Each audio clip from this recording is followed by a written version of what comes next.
Welcome back to Ask Diz. I'm Diz, and this is the show where I answer your most pressing running questions. Let's do this.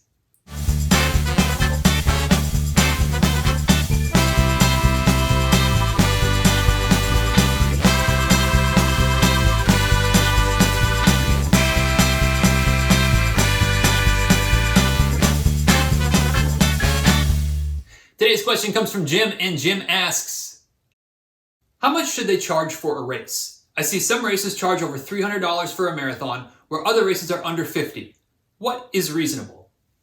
Jim, this is one of those questions where I think it's a great question. I think that a lot of runners, myself definitely still included, don't always understand all of the costs that are associated with putting on a race. But I feel like from talking to various runners, various race directors on the podcast over the years, that, we think sometimes that races, especially the races that charge $100, $150, $200 for a race entry, are making money hand over fist. But a lot of times they're not, especially if the race doesn't draw thousands and thousands of runners.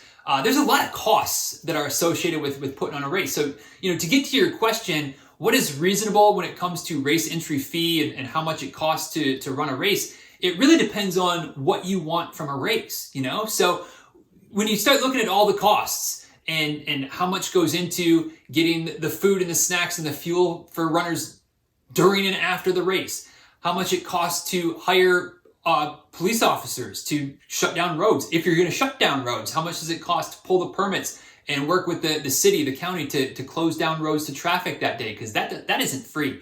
What about the porta potties? What about the medals? What about the shirts? What about all of the different things that I don't even always recognize all the things that go into a race? Getting the bibs printed, mail, advertising, promoting the race. There's so many things that go into having a successful race that, quite honestly, in most cases, $100, $125, $150, like, it sounds like a lot, but there's not a whole lot of that money left over once you've paid for all of the things for the race requires.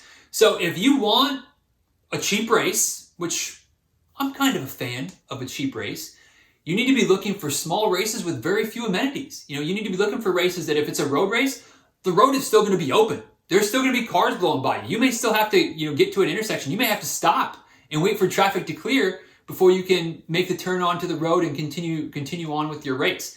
You're probably looking at a race that doesn't have much for fuel or water or things like that on the race itself or on the course itself. Now, sure, they may have some, but they may not have very much. They may have very slim pickings. You may need to supply most of your own fuel and hydration for the race.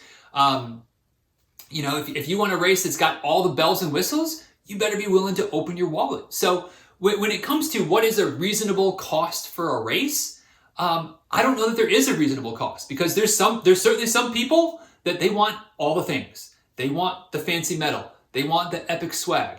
They want the nice t-shirt or a jacket or something, fancy on that side of things. They want the road to be closed. They want to have plenty of water stops with water and with, Gatorade or some other type of sports drink. They want to have fuel options out in the course of fruit and gels and goos and chews and all of these things that are available so they don't have to carry anything. Well, if that's what you want in a race, again, you need to be willing to open your wallet.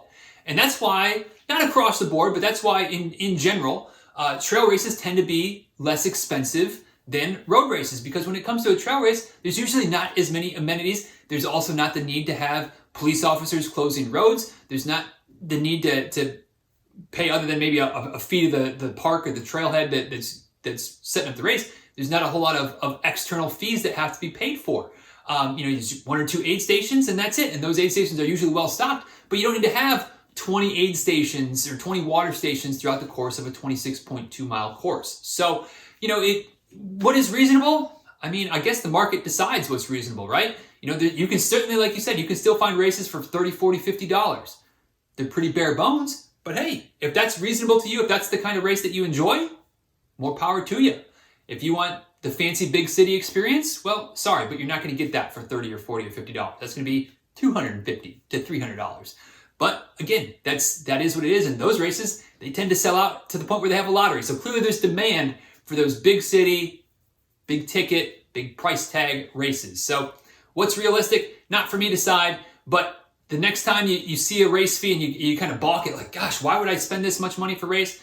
I promise you, the race director is not just going home and just pocketing hundreds and hundreds of dollars with each race entry fee. I mean, if it's their job, hopefully they're making a living, right? I mean, without those race directors that do it for a living, we don't have the races. So we need them to be able to make money and put food on the table. But I promise you that of that $200, there's a very small percentage that is going to the race director or to the race organization, unless you're talking the really big races. And then you can make that argument. Your Disneys, your rock and rolls, some of the big city races, like they're making good money. But hey, they got the demand, so supply and demand. That's capitalism at its finest, right?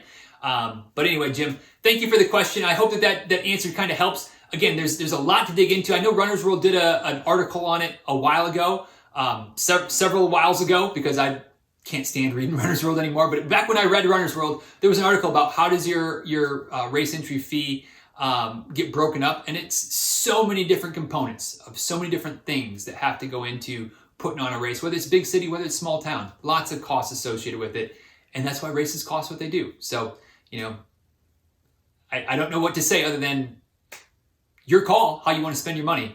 But if you want to run races, you're going to have to spend a few bucks to make it happen. So thank you, Jim, for the question. If you have other questions, Jim, whether it's something related to something a little bit more fun like this or something a little bit more specific to running and training and coaching, I'm happy to answer whatever questions you have. Or anybody else, you know the routine by now. AskDiz@DizRuns.com. Send a text, send a voice message, whatever it is. Record it, send it. Ask Diz, not Diz Runs. Ask Diz@DizRuns.com. And I look forward to answering future questions on the show and future episodes. Right now, get your questions in and we'll get them answered. I can promise you that. So until next time, thanks for watching, Jim. Thank you once again for the question. And thanks for all that everybody does to support the running community, including paying money for the races, including watching this show. I appreciate you. And until next time, take it easy.